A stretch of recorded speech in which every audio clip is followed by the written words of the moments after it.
fact of the biggest week for the Republican Party in the 2012 presidential race. So far, it is the perfect time for a visit from our friend whose book, Killing Lincoln, has been on the bestseller list for 22 weeks. Now that we've said lovely things, please welcome back Bill O'Reilly.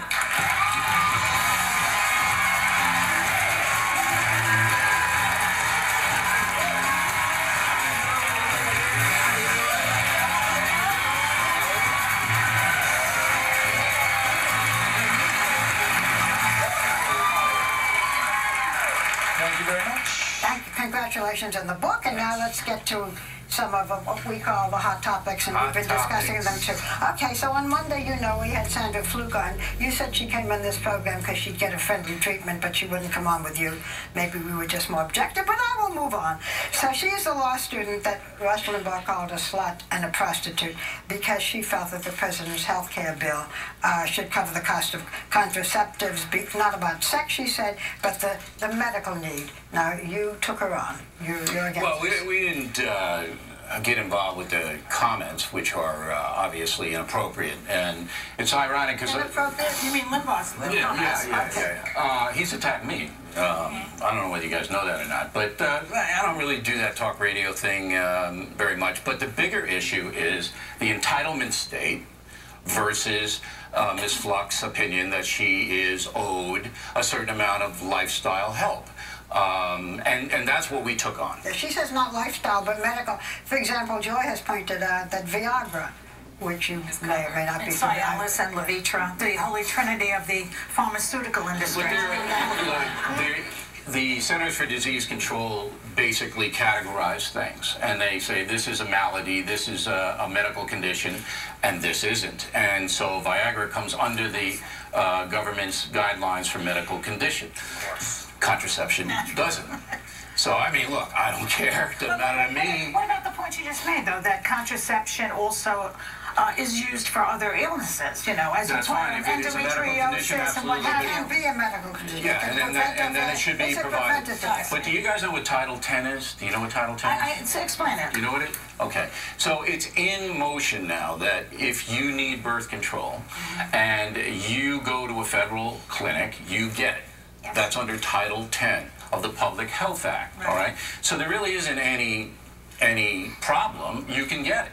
And then if you don't want to drive down to the clinic, you can go to Walmart or you can go to Target and get it for $9 a month. So to insert this into a giant Obamacare bill seems to be unnecessary to me. So do you consider a vasectomy then a health issue or a contraception? I don't consider anything. Here's what the federal guidelines say, and that's what they say, that's what they do. I'm not a doctor, I don't know. It's not paid for by the federal government, right?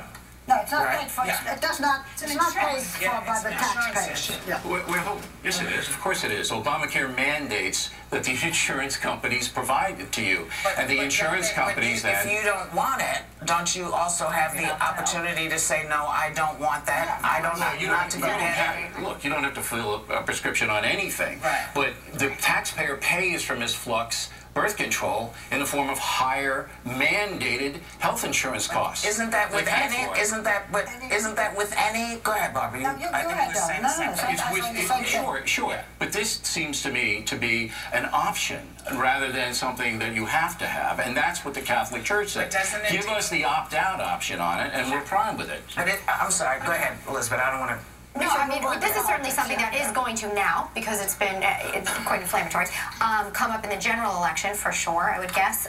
Let's talk primary, though. Romney squeaked by with a 1% victory in Ohio.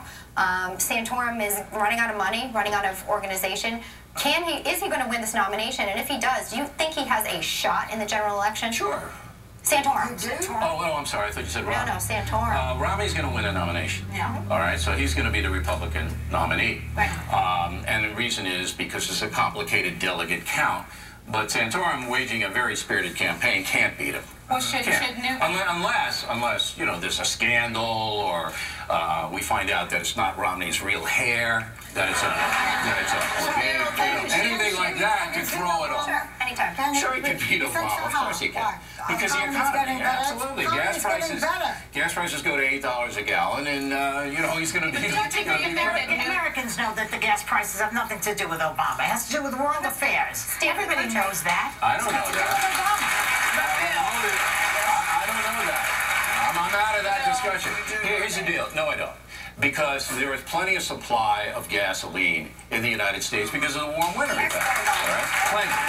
So why are the prices going up? For the same reason it happens every several years, Bill. It doesn't matter who the president is. Because the president doesn't solve the problem of speculation. None of them do, darling. That's my point. None of them do. I would. I'd solve it. All right? All right. You think, Bill, and you think, Rick said to him, okay, we got Newt Gingrich in here. So do you think that Newt Gingrich is now a distraction? Should he drop out? No, he doesn't. Why should he drop out? He's having a lot of fun. What else does he have to do? Exactly. It's more fun than anything else he'll have to do. Get divorced and get married again. Oh, that's not nice. What's wrong with you? I'm sorry. You're so nice. Why? If we're in this economic situation, why doesn't Romney just step up and say, you know what, yeah, I've made a lot of money. You could vote for somebody who knows how to make a lot of money, or somebody who knows how to spend a lot of money. He's done that. I don't think he's communicating No, he did that in the beginning and it didn't work. But that's why he doesn't feel wealthy. And Romney. Did you know, Joy? All I know you really have to listen to what else she said. That's not fair. Okay. All right. All I know is this. We've had a lot of rich presidents. All right. John F. Kennedy, very rich. FDR, very. George Washington was the richest American president ever. Ever. He owned half of Virginia. Okay, so I just wanted, because you're coming back with us with this book, and you're doing another book on Kennedy. Yep. You're going to be the richest person on television. And I'm going to sit very close to you. We'll be back.